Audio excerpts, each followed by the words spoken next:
Several weeks ago, I received an email from the marketing department of Zeniko asking if I would like to review their mini flash.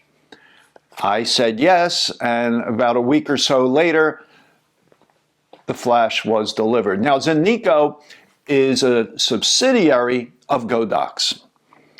So all they asked was that I review it. At the end of the review, I could keep it. I will receive no commission if any of these units are bought through the link that I will put in the description below. I also will put a link to the Zeniko website in the description below. So it is really a mini flash. So let me just tell you what comes in the box. Okay, it comes in this little box. Of course, there's a unit itself, which weighs just 1.66 ounces or 47 grams. The smallest flash I've ever seen. Comes with a little diffuser that snaps onto the front, a USB-C charging cable, and an instruction manual in both English and Chinese. Now this instruction manual, now I'm getting old, it's a little hard for me to see. The print is very small, but if you use a magnifying glass, you can see it easily. And on the website, it's much easier to read. So it's a pretty simple flash, very few controls, but it makes it very easy to use. And it could be either used as full manual or TTL. Now the particular model I have is for Nikon. They also make them for Canon, Fujifilm, and Sony. So you would need to buy the appropriate one for your particular camera. They sell for $49.50 on Amazon. It has an internal battery, a 7.4 volt lithium battery that they say is good for 740 full power flashes. Now they say in their specifications that the recycle time is 1.5 seconds at full power in manual mode. However, I found it's closer to 2.5 seconds. But in TTL mode, it's almost instantaneous, depending on your distance from the subject. Now, I wanted to see what the guide number is for this unit at ISO 100. Now, most flash units, you will look into the specs and it will give you a guide number for 100. So I wanted to do that. So I put it on one of my cameras. 10 feet away, I had my flash meter set for ISO 100, and I fired the flash in manual mode at full power. And the meter indicated an aperture of f2. That translates to a guide number of 20. So when you have a guide number, if you're not familiar with the guide number, with a guide number of 20, you determine your distance from the subject, divide the distance into the guide number, 10 goes into 20 two times, so that's f2. Okay, so it's not a very powerful flash, but it's not designed to shoot weddings or to shoot big events. It's good for family type pictures, and I found a really good use for it, and I'll get to that a little bit later in this review. It seems to be very well made, and I said it's very simple. There is a port on the side for the USB charging cable. There is an on button. Just by holding it in for a second or so, it turns on. It also is an open flash button. Just by pressing it, the flash will fire. And then next to that, you have a button marked M, and that's to set it for either TTL or manual mode. When in TTL mode, you can set flash exposure compensation up to -3 stops or +3 stops in 1/3 stop increments.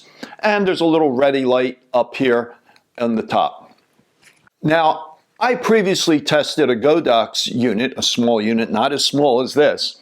And with the Godox unit, I got a riser. And what the riser does, it slips into the hot shoe, and then you put the flash on top.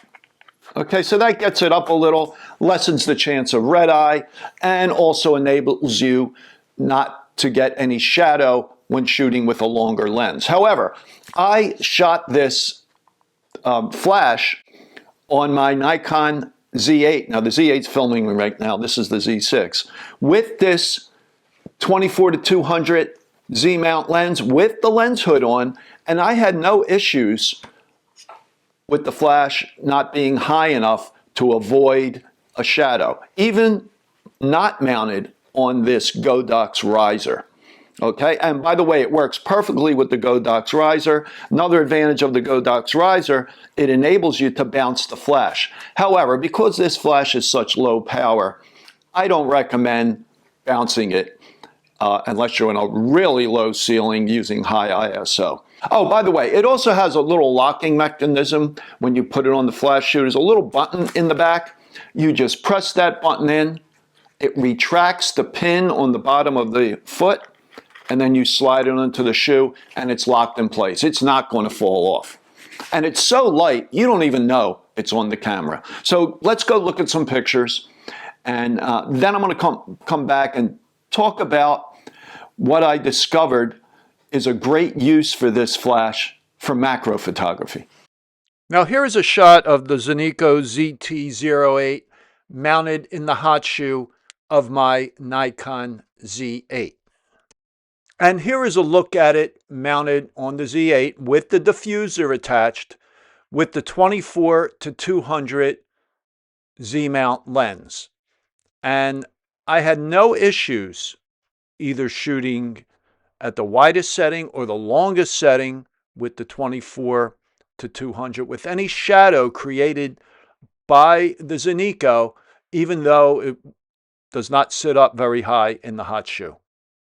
Okay, now here are two images of the mannequin head with the 24-200 set at 70 millimeters at f8 ISO of 800. I was 6 feet away, no diffuser, one on the left in TTL mode. So no diffuser in the one on the left. The one on the right shot identically, except I put the diffuser on and it's a little bit darker. Could use probably about a half a stop or so more exposure. Now I did determine that you lose about 2/3 of a stop with the diffuser, but you would think that TTL would compensate for that. But overall, the image quality is pretty good. You know, it doesn't really look too bad for on-camera flash. Direct on-camera flash usually isn't very flattering lighting.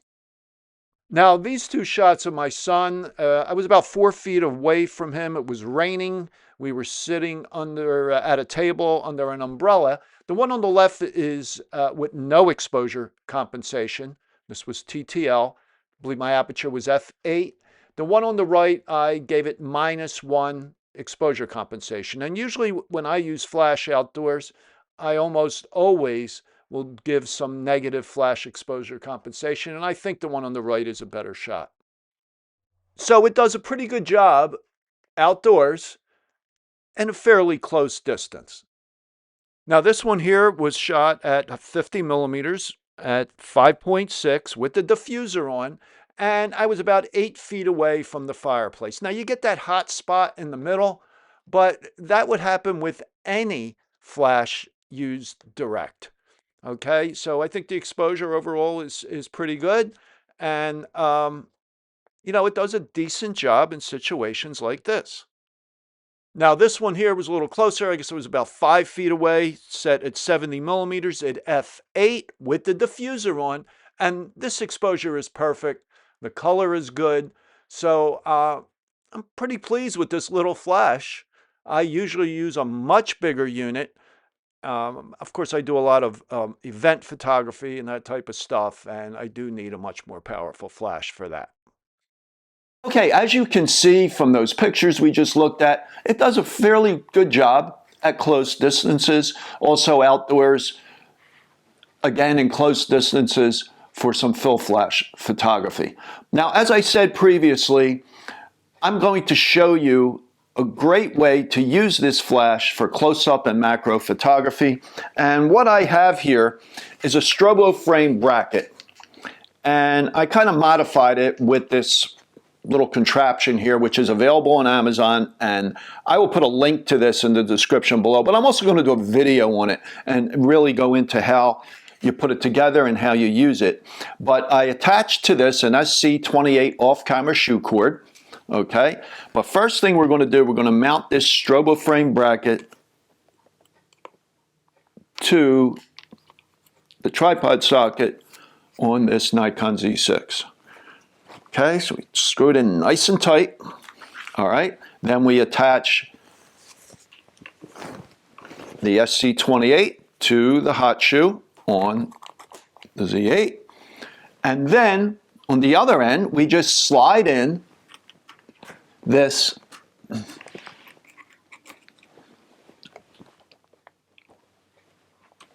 little flash. And you see it's pointed straight down over the lens. Okay, and this is adjustable, all right? You could put it in different positions. And I then hand hold the camera and move in close to my subject. And it works out great. What I did, I used this lens, a 24-200, with an extension tube or two, and it's a really great way to light macro and close-up and macro subjects. Rather than putting a flash on the hot shoe, you get very flat lighting. This gives you nicer lighting, and it works out really well. And we're going to go look at some of those pictures right now. But the great thing about this flash, the best thing about this flash for this use, is it is so small and light, it just works out perfectly. I've tried this setup with a bigger flash, with an SB 800, with an SB 901, forget about it. It's just too big, too heavy. But this rig is very easy to handhold with this very lightweight flash, and you get some decent results. So let's go look at those results right now and show you some pictures I shot around the house. And then I will come back and give you my conclusion. Okay, all these close-up pictures were shot at ISO 800 with the 24-200 at 200 at f11. I had the diffuser on the flash, and all but the last one were shot with the 12mm tube, 12mm Velo automatic extension tube. And I also used continuous focus. It's very hard to keep the camera steady when hand holding at close distances like this. So I just used continuous autofocus. And of course, the focus was on the beak of this turkey, and no exposure compensation. This is TTL with this little Zeniko, and it worked out great. And this one here is a refrigerator magnet, and same way, shot it exactly the same way, and you can see how sharp it is. The lighting is nice, and we're getting some reflection. It's a black stainless steel refrigerator, but I kind of like that effect, and works out really well. I'm really impressed. This flash works out perfect for this use. Here's my Mamiya C220, same thing, shot exact same way. At f11, it gets you very close. Now, why f11? Well, doing close-up photography, there's very little depth of field, so I found f11 is a good aperture at these distances. And then finally, with the 12mm tube, here's my classic Nikon F. Again, it's sharp, it's lit nicely. If I had used direct flash, I would have got a big reflection, a real hot spot right in the center. Probably would have obliterated the F on the prism, and it worked out really well for this also. Now here's my B22 enlarger, and that's the label on the front of it. And I use both the 20mm and 12mm extension tube. Again, f11, 200 millimeters. And at this close distance, even with extension, even at f11, this little flash provides plenty of light. Okay, I think you will agree that it works out really nice with my bracket system here to do some close-up photography and some macro photography. It gives you a decent quality of light, much better than just putting the flash on top of the camera. So I'm kind of impressed with this little guy. Again, it's not very powerful, but it's not designed to shoot weddings. It's not designed to shoot big events. It's designed to be easy to carry to pop it on your camera. A lot of the newer cameras are mirrorless cameras. I know the Nikon mirrorless cameras don't have built-in flash like some of the older DSLRs did. So it's really nice just to slide it in the shoe if you just need a little bit of light indoors or a little bit of fill outdoors. And of course, as we just saw, it works out really great for macro photography. It seems to be fairly well made. I have no issues with it. It worked fine. As a metal hot shoe, which is really nice. Remember the old Vivitar 283, which a lot of photographers used. I worked in a camera store / photo lab, and a lot of guys were using 283s to shoot weddings, but they had plastic feet and they would break. And this little diffuser works out nice. It doesn't really change much. You lose about 2/3 of a stop of light with it, but it spreads the light out more. I'm not going to say it really softens the light that much. You know, this is a very small flash. You get the softest light from big soft boxes, right?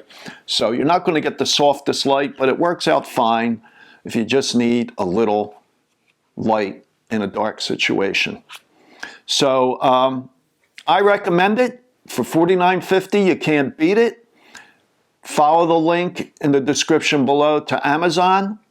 I think it takes you right to the Nikon version, but there are versions, like I said, for Canon, for Sony, and for Fujifilm. And it comes with this little diffuser and the charging cable. So if you want to pick up the riser, it's a Godox riser, and you can find that on Amazon as well. So I hope you enjoyed this video. If you did, please give it a thumbs up and subscribe to my channel. And if you have any comments or questions on this video, please leave them in the comments below. I always try to respond to all questions and comments. So thanks for watching, and I will talk to you soon.